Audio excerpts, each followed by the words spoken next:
Hello, this is the player meeting for the Atchison Aviatrix presented by Innova Champion Dis.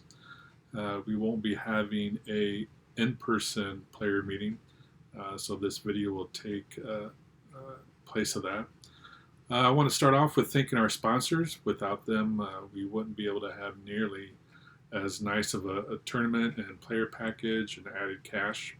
Of course, we want to thank Innova Dis. They provided the player pack discs. They also provided um, CFR's tournament fundraiser discs, and then all the towels that are included for both Pro and Am. They included those towels as part of the sponsorship. I'd like to thank them for that. And they also provided the large ticket items for the ACE Fund, which I'll go over that a little bit later. I also want to thank Burger Company. They were an unofficial major sponsor. We didn't call them that, but that's what they provided. They provided actual cash for the added cash for the pro divisions, and then they also provided the leather minis that will be in each of the player pack, both for pro and amateur players. Incidentally, those minis are legal size to be. Um, they're actually leather coasters, but they are legal size to be used for a mini during disc golf play. And then we had a bunch of T-sign sponsors: DZ Dis, Bonnie and Brandon Tackett, Matthew Ramsey, Blish. I hope I'm saying this right. Blish Mize. It's a hardware tool supplier in Atchison. Bank of Atchison, the Exchange Bank and Trust, Lickety Split. It's an ice cream shop in downtown Atchison. I stopped by there last weekend. I recommend you stopping by sometime this weekend. L&L Construction and Atchison Hospital, along with some personal smaller T signs as well. The format of the event is going to be 3 rounds over 2 days. The 2 rounds on Saturday are on shotgun starts. The Sunday round is on tee times. Um, I've been getting a lot of questions about what pool am I in, what course do I play, and so forth. A lot of that information can be found on DG Scene, but to kind of give you a concise answer to all that, the Pool A is all pros, all pro divisions. There actually is only one pro division for this event, but um, if there, it's all pros.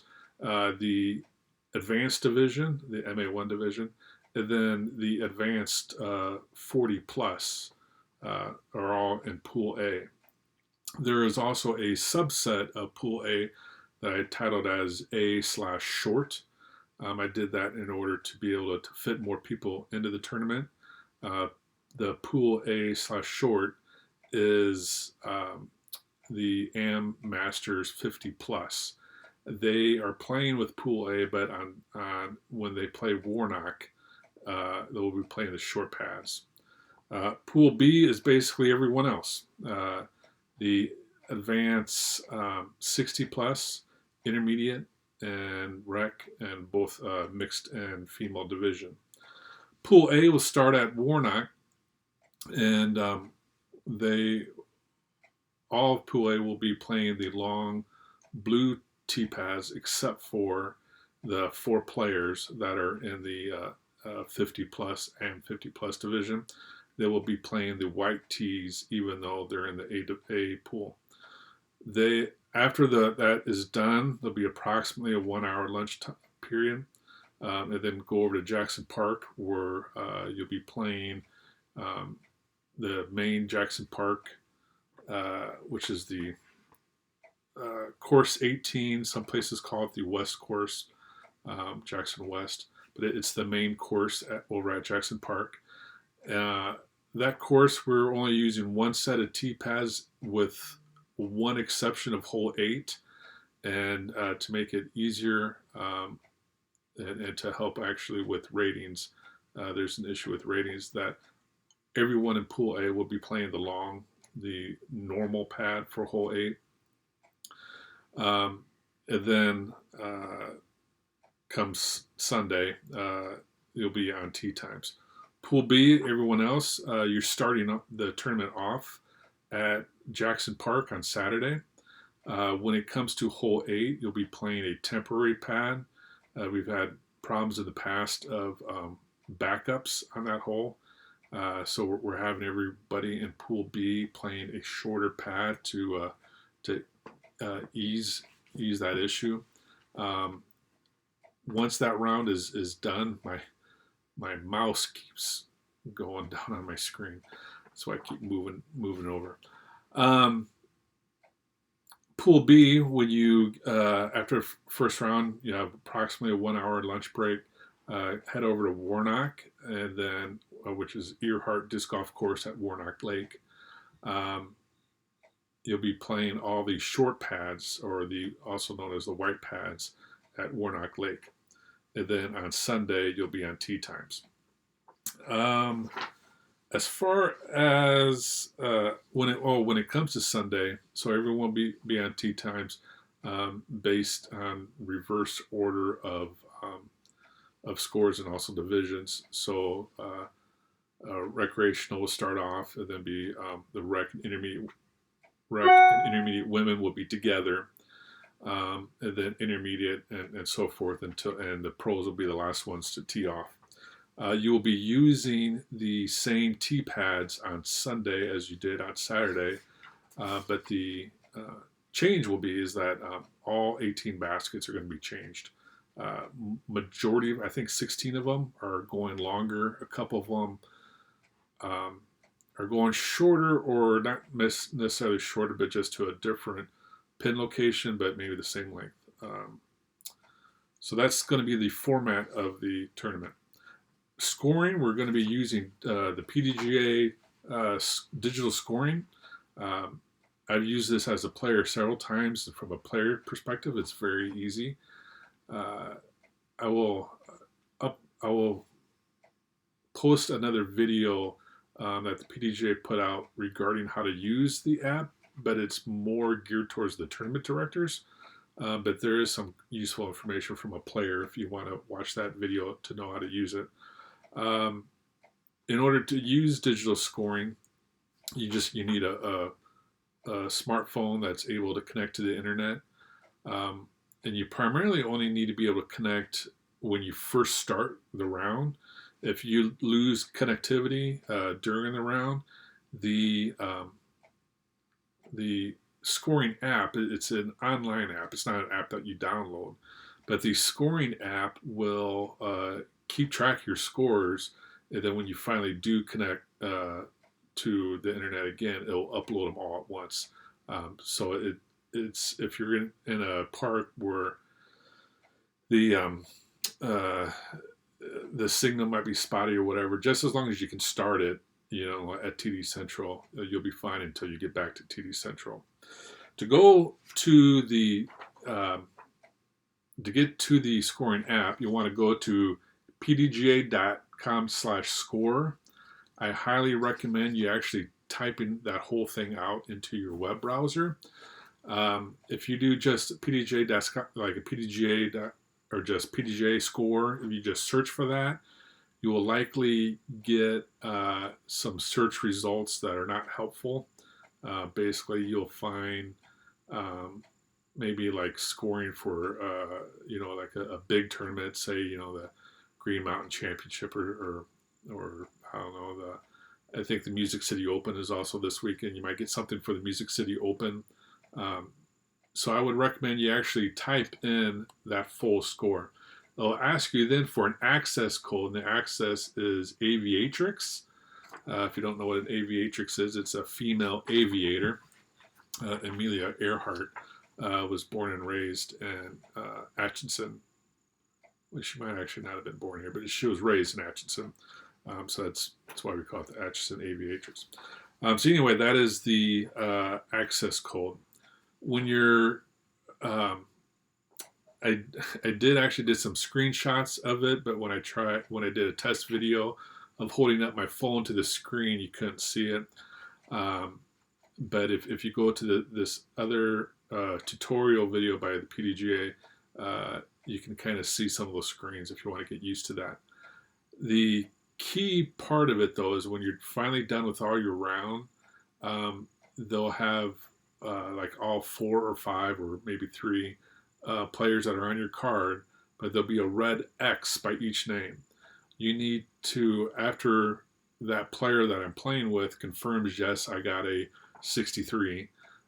You want to, ask them, make sure that they confirm that's what they got. Um, Click on their name, type in their PDGA number or their last name if they don't have a PDGA number, and then it should change the red X to a green check mark. Um, that that actually is what finalizes the round. You might get done with 18 hole and it gives you a final score, but if you don't go through that finalization process of changing the red X to a green check mark, if you don't do that, then the scores aren't uploaded correctly. I highly recommend you do a backup system with the scorecard. In case someone's phone dies, they drop it in the water or whatever. Whenever I play in tournaments, we usually have one person do the official scorecard, and then another person do a scorecard on UDisc or a paper scorecard. Someone has a paper scorecard, that's actually would be very helpful. Um, just so when you're reviewing the scores at the end of the round, well, not only does it basically keep everyone honest on what the score is, and that there wasn't no errors put in for what the score is. You can also, when you're reviewing the scores together as a group, which you're supposed to do, you can make sure that the scores are correct. There is a way you can digitally pass the scorecard from one player to another. So if you're offering to start the scoring system, you don't have to finish it. How you digitally pass the score, you don't want to hand the person your phone. It's your phone, and plus, we're not supposed to be touching each other's stuff, COVID related. We're not supposed to touch each other's discs and whatnot. So if I'm the first scorekeeper, what I want to do is sign out of that, and then the next person, when they sign in, using their the same process that if I was the first scorekeeper, when they sign in using their PDGA number to sign in, it will take off right where we left. So like if I took the score for the first 6 holes, I signed out, and the next person signed in, it'll start up right at hole number 7 for them. So you don't have to switch cards. If the group agrees that one person does it the whole time, that's fine. You don't have to. Let's see. So it takes care of some of the real important things. Usually in my tournaments, I always do a free raffle at the beginning. We're not doing that obviously this time. I usually have a win a card, win a prize. We're trying to cut down somewhat on the amount of handling of material from one person to another. So I've suspended that win a card, win a prize aspect until hopefully we can bring it back next year. There will be, though, what is called a hot round mini. So your first round, if you have the hottest score for your whole division, not just your card, but your whole division, you get a special hot stamped mini that says hot round. And then the only way you can get one of those is by having the hot first round. So I usually don't know who has the hottest round until after second round starts and I got all the scores going and whatnot. It's not, it's just a mini, but it's kind of cool. I mean, I've never won one, and I would like to have one. It's something you could feel good about. The ACE funds. The ACE fund, hopefully, if you signed up for it, you understood what you're signing up for. I think most people that come to my events understand that, but we do have quite a few new players for this tournament. The ACE funds are all paid out as large ticket items. That money is used to help pay for a lot of just expenses of running the tournament. So I don't have to take that money out of the players' purses. Um, what the prizes are is a Innova Super Sport Target, and then 3 different Innova superhero bags. So what happens is if there's only one ace, that person gets their choice of which one they want. If there's 2 aces, those 2 people will do a CTP game um, to pick out who gets first choice, who gets second, whatever. If there's no aces hit, well, all 4 items are going to be given away at some point. Normally, what would happen is at the end of the tournament, we would do a CTP game. Because the last round is on tee times, I don't want to expect people to stick around. So what we're kind of going to do this a little bit of a modified way, where the prizes will be awarded based on aces for Saturday. Whatever prizes are not awarded out, we'll have a raffle for only those players that paid into the ace fund. We'll do a raffle instead, and I'll take care of that on Saturday night, and I'll make sure I'll have someone witnessing it with me. But we'll do it Saturday night, so that way, if you won an item, you can pick it up Sunday before you leave town. I think I went over that there'll be approximately 1 hour break between the first and second round on Saturday. It may be longer,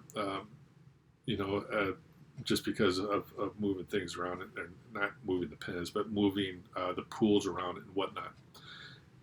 If after any of the rounds, either after the first round or after the second round, if you're not going to continue with the tournament, please, please, please tell me that you're not coming back.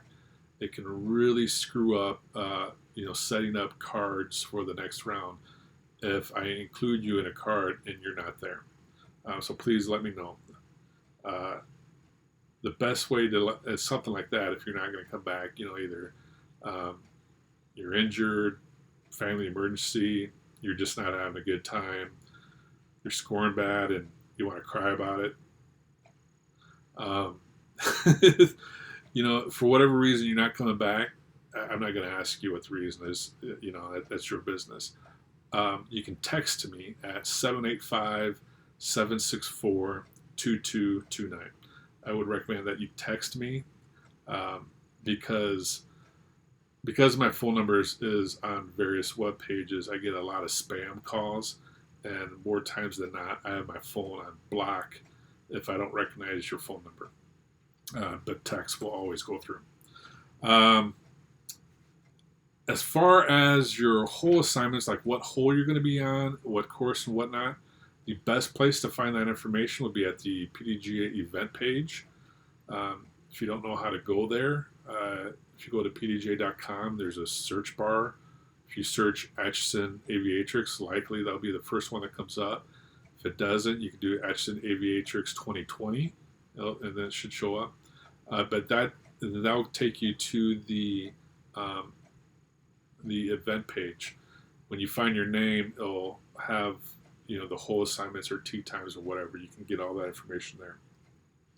This is a this is a PDGA sanctioned tournament, so whether you're or not you're a member, you're required to know and abide by the PDGA rules. I'll go over a couple of those. With the COVID guidelines, you're not supposed to be touching each other's equipment. Don't pick up someone else's disc, whether it's on the ground or in a basket, whatever. Let them pick it up. I would forego any high fives or handshakes, fist bump or whatever. And I think by now most people are pretty accustomed to that. There's no drugs or alcohol allowed at any time during play. If it's before the round or after the round, then the rules would fall under whatever the city park rules are or wherever you're at. Read the OB rules before each hole. In the live scoring, one of the really cool things about it is I can put in the OB rules for each specific hole so that when you are going through the scoring process, you can see that. You can read that and look at them. There's also, I've put out a couple different places, both on Facebook And on the DG Scene, which is the website you use to register, in the comments section, I put in different links to get to some Google documents that have the full OB rules for each course and a map. So you can look all that. When you do go out of bounds, it's where where's the last disc, where your disc was last inbounds is where you take it from, up to a 1 meter away from the out of bounds line.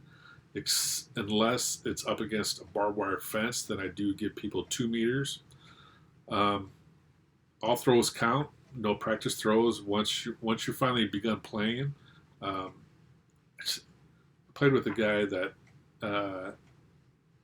after he missed a putt, he started practice putt like 3 or 4 times, and he freaked out because I counted all the scores on him. Don't practice throws during the tournament. And that's just kind of some of the basic PDGA rules. There is no 2 meter rule. I don't ever have a 2 meter rule at my tournaments. If I have left off anything, or if you have any questions or want any clarification, you can email me at maverickdiscgolfks. I'm in Kansas. I don't know why when I made the email I put in KS, but I did. But it's maverickdiscgolfks@gmail.com. Or you can text me again at 785-764-2229. You can try to call me, but it might not go through.